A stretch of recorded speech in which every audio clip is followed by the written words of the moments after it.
जब दूसरी बार इज़राइल बनाया गया यूएन की मदद से, उसके बाद से लेकर अभी तक इज़राइल हर एक युद्ध लड़ता रहा और लड़ रहा है। हम सभी को पता है 6 डे वॉर।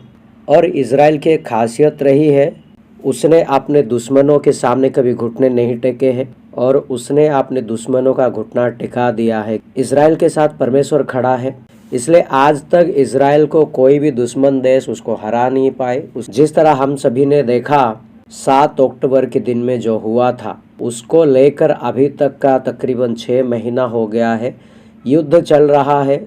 हम यहाँ पे एक चीज़ देखते हैं, इज़राइल ऐसा युद्ध आज तक कभी नहीं लड़ा। 4-4, 5-5, 6-6 महीने तक इज़राइल हर एक युद्ध को जल्दी ख़त्म कर देता। लेकिन आज जो हम युद्ध देख रहे हैं 7 अक्टूबर की वजह से इज़राइल को जो तकलीफ़ हुआ है, हर किसी की घर की बहन बेटी उनकी इज़्ज़त होती है और इज़राइल की जो बहन बेटी की इज़्ज़त के साथ फ़िलिस्तीन के जो हमास के लोग ने खिलवाड़ किया, उनकी इज़्ज़त के साथ खेला और उनको अशुद्ध किया, उसकी वजह से इज़राइल आज उन सभी से लड़ रहा है।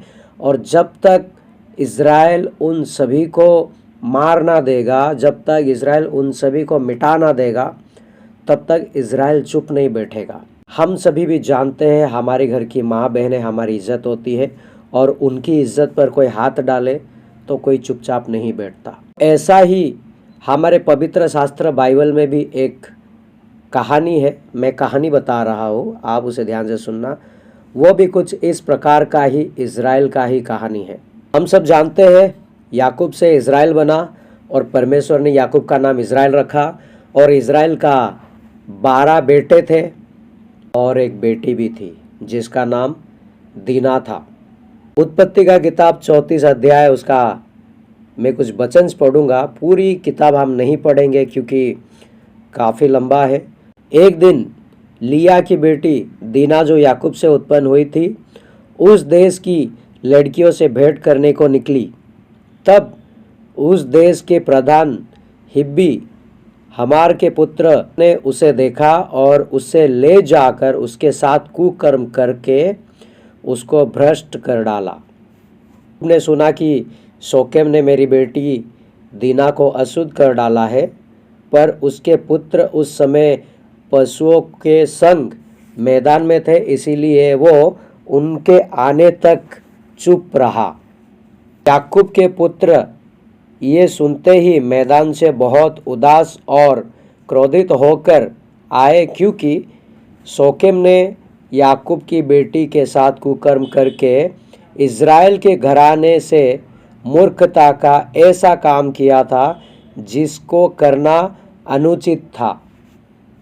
तीसरे दिन जब वे लोग पीड़ित पड़े थे, तब ऐसा हुआ कि सिमन और लेवी नामक याकूब के 2 पुत्र ने, जो दीना के भाई थे, अपनी अपनी तलवार लिए उस नगर में धड़क घुसकर सब पुरुषों को घात किया। हमार और उसके पुत्र शोकेम को उन्होंने तलवार से मार डाला और दीना को शोकेम के घर से निकाल ले गए। याकूब के पुत्र ने घात कर डालने पर भी चढ़कर नगर को इसीलिए लूट लिया कि उसमें उनकी बहन अशुद्ध की गई थी। उन्होंने भेड़ बकरी और गाय बैल और गधे और नगर और मैदान में जितना धन था ले लिया।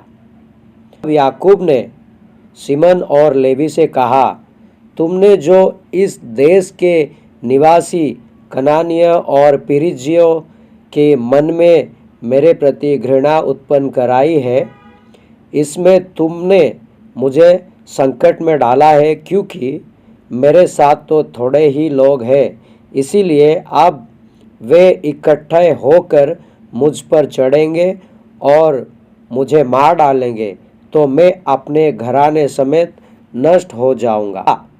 वो हमारी बहन के साथ वेश्या के समान बर्ताव करे। जब याकूब की बेटी के साथ वो दुष्कर्म करते हैं और याकूब के बेटे सिमोन और लेवी तलवार लेकर सारे गांव के लोगों को मार डालते हैं।